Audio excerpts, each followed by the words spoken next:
Ganjar itu udah jadi fried duck, jadi bebek goreng udah.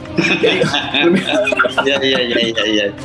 Kalian siapa yang membuat manuver keluar?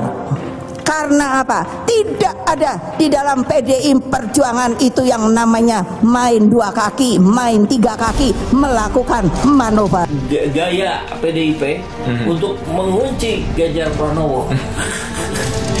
Dan kalau berhasil dikunci, dalam artian bahwa Ganjar tidak akan lepas dari cengkeraman PDIP, tidak akan diusung oleh KIB. Bagaimana wajah Ganjar tuh yang kemudian menunduk ketika disuruh untuk membaca tuh. Jadi Ganjar nggak bisa bangkit lagi, itu sama seperti menegakkan benang basah tuh. Nah sebetulnya orang masih berpikir apakah Ganjar mampu untuk fight back. Kalau Jokowi bisa, Pak Jokowi punya peralatan, Ganjar pasti nggak bisa itu. Ini akan pecah, bahkan pecahnya mayoritas bukan ke Puan Ganjar Puan, tapi malah ke yang lain. Dan itu sudah logis sekali gitu. Kita lihat reaksi di bawah, masanya PAN, masanya P3, bahkan masanya Golkar tercerai-berai suaranya. Selama Pak Jokowi masih ada di istana, peralatan hukum dan peralatan politiknya bisa dia pakai untuk mengatur apa aja. Termasuk membatalkan Ganjar. Tapi dengan situasi terbaru di terakhir kemarin di Rakernas itu selesai ya Ganjar tuh dalam hitungan jam saja sudah finish Ganjar ini. Ini tragedi menurut saya kalau sampai berlanjut semacam ini. Supaya Ganjar juga paham bahwa ya udah kalau udah segitu ngoceh-ngoceh lagi udah nggak ada gunanya. Mungkin Ganjar balik lagi sebagai gubernur yang menyelesaikan masa jabatannya. Lu orang ingat bahwa Ganjar itu adalah gubernur yang sukses. Nah, itu yang lebih penting daripada calon presiden yang gagal. Kan lebih baik gubernur yang sukses daripada calon presiden yang gagal. Itu menarik sekali ya tentang wacana Anies Ganjar. Karena saya mendukung Ganjar, saya sih maunya Ganjar Anies. Tapi benar, kembali ke tawaran Kang Tarmizi tadi bahwa diadu aja gagasan dan program. Betul. Misalnya kayak gini, ternyata yang paling banyak prestasinya Mas Anies, yang kurang ya legowo jadi wapresnya. Begitu juga sebaliknya. Misalnya Mas Ganjar paling banyak prestasinya, ya Mas Ganjar juga dong, kan gitu. Nah inilah yang penting bahwa rakyat tidak lagi disuguhkan isu atau program-program yang menyesatkan. Ganjar memang memiliki peluang paling besar untuk naik. Kenapa? Tingkat pengenalnya paling rendah dibandingkan dengan Prabowo dengan Anies Baswedan. Kalau di survei Carta Politika, Pak Prabowo sudah di atas 95% tingkat pengenalan mentok, tanda kutip. Chance untuk yang tiga ini jauh lebih besar dibandingkan dengan barangkali mungkin yang lain gitu. Kalau ada hal yang baik dari Mas Anies, akuin aja sih. Kenapa harus kita yang... Apa susahnya gitu? Nah iya, itu jadi berkat buat kita. Kalau ada hal yang baik kita akui.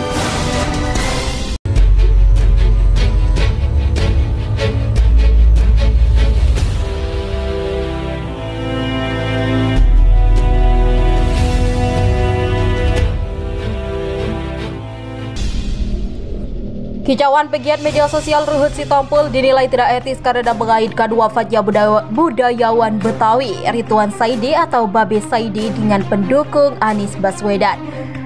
Dalam kicauannya, Ruhut awalnya menyampaikan duka cita Ridwan Saidi yang diklaim adalah sahabatnya, namun dalam unggahannya di akun Twitternya, Ruhut justru menyeret kabar duka tersebut ke ranah politik dan menyinggung almarhum sebagai pendukung Anies Baswedan.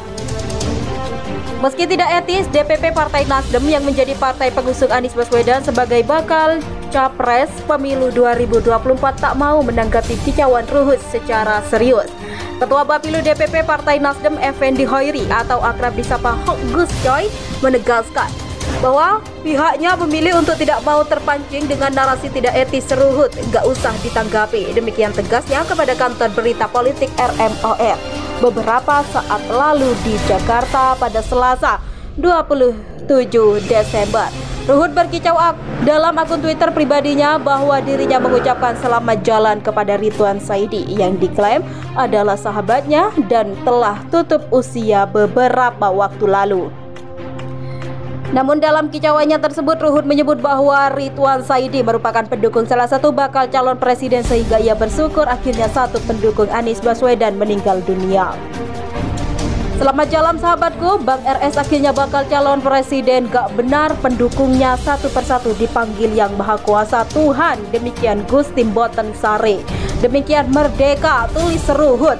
Cuitan Ruhut pun menuai kritik warganet. Banyak yang menilai kicauan Ruhut itu tak pantas dilakukan, sebab duka cita tidak bisa dicampur aduk dengan politik.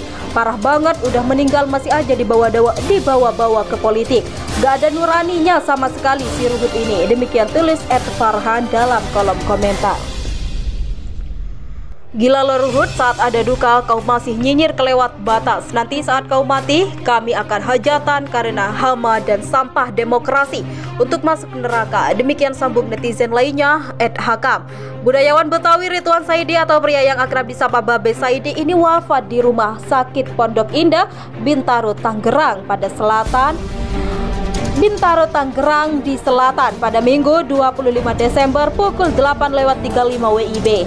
Ridwan lahir pada 2 Juli 1942 di Sawah Besar, Jakarta Pusat. Kepergiannya meninggalkan seorang istri bernama Yahma Wisnani, 5 cucu dan 4 menantu serta 5 cucu.